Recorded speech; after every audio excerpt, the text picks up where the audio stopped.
Hello everyone, my name's Coach Tickety, and today we've got one quick tip for every single hero in Overwatch 2. Season 4 has just started, and I'm sure you're all looking to reach new heights on the leaderboard this season, so no matter who you're playing, hopefully we've got something that can help you out today. Don't forget to like the video and subscribe to the channel if you like this type of content, and let us know down in the comments what's one quick tip for your specific hero main. There's only so much we can cover in these videos, so I'm sure there's plenty you guys could talk about. And if you are looking for something a little bit more in-depth, then you should head over to GameLeap.com. Over on our website, we have hundreds of guides made by our top level coaches, and there's more being added every single week. So whether you're brand new to the game, trying out a new hero this season, or really just trying to push to top 500, then you will find something on our website that can help you reach your goals. So check out the link below this video, or just head over to GameLeap.com today and get your membership started right now. Alright, we've got a lot of heroes to talk about, so let's get right into it. We're going alphabetically today, starting with Ana. You should practice aiming your sleep dart with Ana as you're casting it. It has a little bit of a wind-up time similar to Mei's Icicle, her secondary fire, so you need to be able to make those last-minute adjustments to really keep up with fast-moving targets like those dashing Genjis or blinking tracers. With ASHE, anytime you're looking to use Bob, you should save your dynamite and try to combo on any targets that Bob knocks up into the air. Or if he knocks up a tank, maybe it'll open up some opportunities to hit a bigger dynamite on anyone behind them. While you should never spam jump on any hero, you should try to keep your boots charged up on Baptiste so that you can always jump high up into the air at a moment's notice. You can do this just by holding crouch and letting the timer run out and then holding crouch again. This basically gives you a free mobility cooldown that you can use instantly against any aggressive divers or anyone that gets a little bit too close. When using Bastion's ultimate, don't be super predictable by casting all 3 shots in a straight line, but try to bait enemy movement with it. You can do this by zigzagging your 3 mortar shells. Maybe place one in front of your target, one behind them, and then double back to place one right where they were initially standing to keep them guessing where you're going to fire next. When positioning on Brigitte, try to stay close enough to your tank so that you can hit them with any Inspire procs, but not too close that you also get aggressed on at the same time that they're taking damage.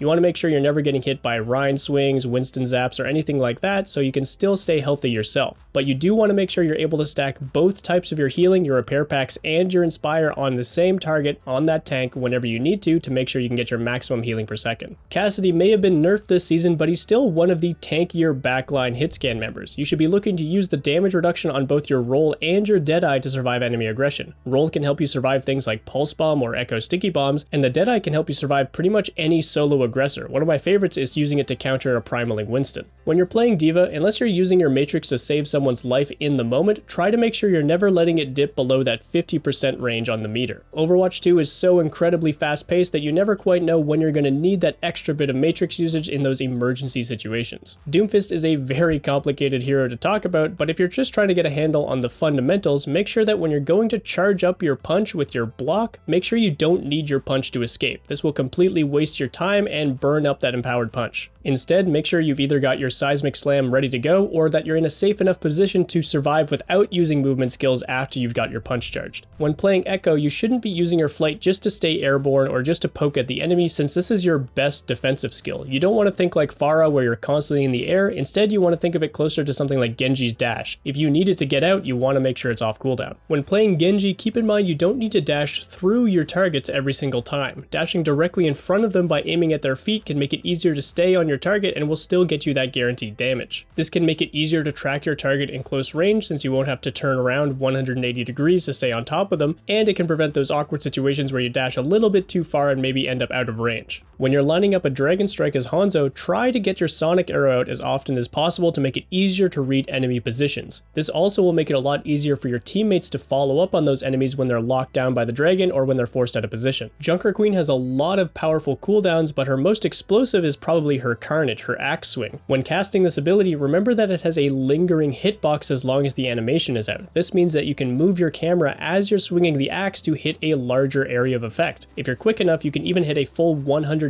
degrees, meaning you can hit targets in front and behind you. If you're playing Junkrat at a high level, then you need to be going for his classic assassination style one-shot combo where he hits you with his primary fire and a concussion mine to do over 200 damage. But when you're going for these, make sure you're able to hit both your target and yourself with a concussion mine just in case you never finish off that target target with enough damage, you want to make sure you can use the mobility to keep yourself safe. People are finally realizing you can't just play KIRIKO as a heal bot anymore, so in order to get the most value out of your aggression, you should be pairing up with any flankers, anyone like Tracer or Genji on your team, so you can help them find 2v1 situations. You don't even need to hit a bunch of kunai or find a bunch of kills when you do this. You're mainly there for stability to make sure that your flanker can stay in that area without needing to retreat. Just make sure you've got a TP target in range just in case things go south. For LIFEWEAVER, the biggest tip I can give right now is to wait for any buffs to come through before you try playing him seriously. But for now, if you need to walk over a pedal platform you've placed on the ground without taking it up, you can jump quickly to prevent it from activating, similar to the elevators on Hollywood Second Point. When you're playing Lucio, don't forget that your boop actually does less damage than your quick melee, and melee doesn't have a cooldown tied to it either, so if you're just looking for extra damage, try to go for that quick melee more often, and save the boop for when you actually need the knockback. Mei's Ice Wall is an incredibly strong ability, and you probably think about using it for isolating enemy tanks that get too aggressive. This is good, but don't forget that you can also use the wall to deny line of sight from important DPS or support members that are just hanging out in the background. This is just as strong, if not stronger, than isolating that tank in the front line. When you see a juicy res opportunity as Mercy, make sure that the rest of your team is stable first, especially if it's your other support that died. By going for that res and locking yourself in that animation, you might unknowingly doom some of your teammates who needed clutch healing in the moment. Make sure you plan out your Fade usage when playing MOIRA. You can now use Fade while casting Coalescence as of this season, so it's even more important to think about these interactions. You should be looking out for things like hard crowd control and anti-healing effects specifically to make sure that you have your Fade available to counterplay those things, and you might just avoid a quick trip back to the spawn room. Orisa has a ton of defensive playmaking potential, but most of it revolves around her Fortify. Even if you have your Javelin Spin available, you need to consider yourself much squishier without Fortify ready to go. This means you shouldn't be holding too far forward, and you need to be ready to back up at a moment's notice if you don't have that Fortify ready to go. If you're setting up a barrage play as PHARAH, you're probably starting out high up in the air.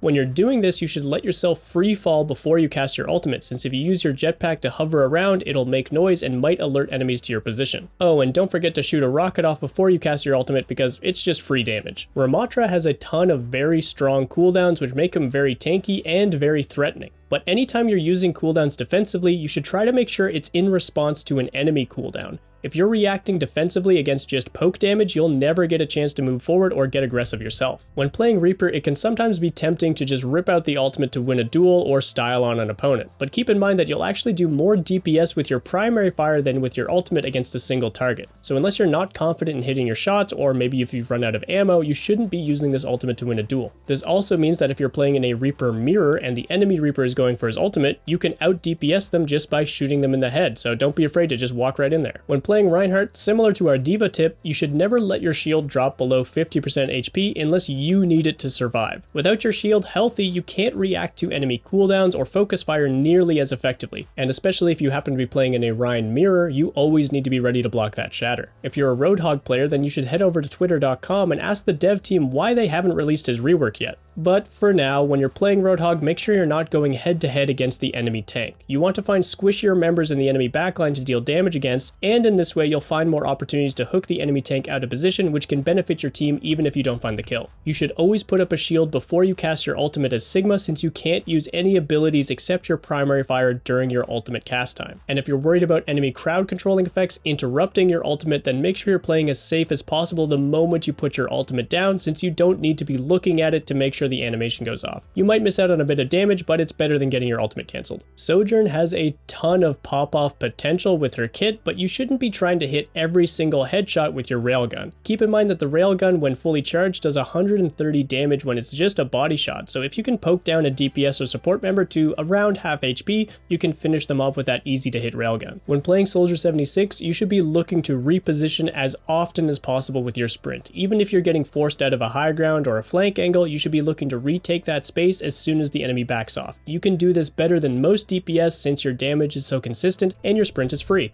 When setting up for an EMP as Sombra, you should be setting up in stealth rather than trying to throw your translocator in to get the EMP off. This will make you less predictable, allows you to position near your primary target so you can finish them off immediately after the EMP, and is a lot safer since you'll still have your translocator to get out after you do all your follow-up damage. To get the most value out of Symmetra, you need to be using her teleporter effectively, and to do this more often, you should be destroying your teleporter when it's not in use, after you use it to get out of spawn, for example, or after you use it to get to the high ground and no one's going to take it back in the other direction. This means the teleporter cooldown will start sooner and can allow you to set up TP plays in the middle of a fight, either for TP turret bombs into the backline or just repositioning again. TORBJORN is an excellent pick against any enemies who happen to have an abundance of mobility, but in order to get the most value out of your turret against a dive composition, you should be setting it up defensively. This means your turret should be hidden and shouldn't be shooting at any targets until they dive onto your team. This means two things will happen. One, the turret will be a lot harder to poke out, which is very important, of course, but also two, the first target that your turret acquires will be guaranteed one of the aggressive divers since they'll be moving into its LOS and it won't be busy shooting someone else during that time. To get the most value out of Tracer at a high level, you need to maximize every single blink, and a lot of players have a crutch where they blink every time they need to reload their weapon.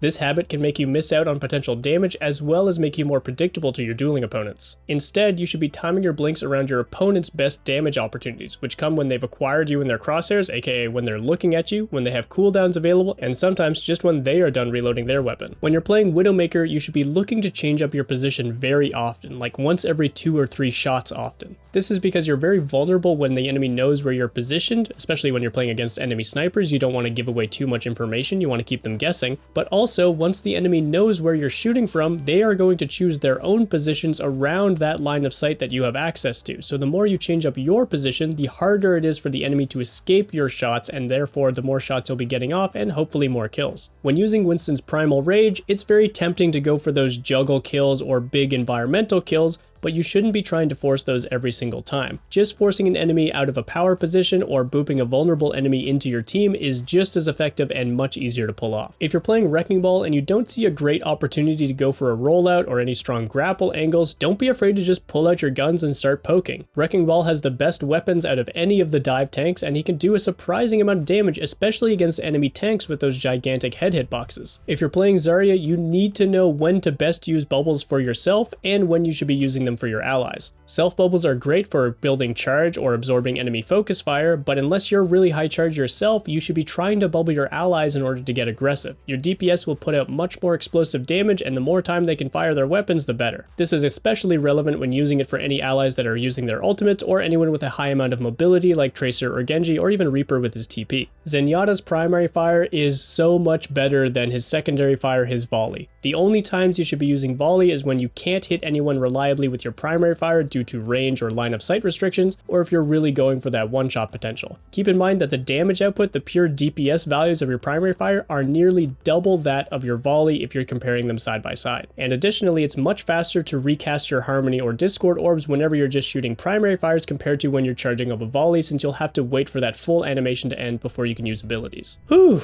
and that will wrap up every single hero available in Overwatch 2 right now, and those are all my go-to tips for taking them into competitive for Season 4. If you like the videos we put out on YouTube here, if you find this stuff helpful, then the guides on our website will blow your mind. Over there, you'll find everything you need to become the best player you can be, starting with basic fundamentals and game knowledge, all the way up to in-depth step-by-step hero courses to maximize your playstyle. So what are you waiting for? Click the link below this video or go to GameLeap.com today and get your membership started right now. Anyway, that's all from me today, everyone. Thank you so much for watching. I hope you enjoyed the video, and I'll catch you guys in the next one.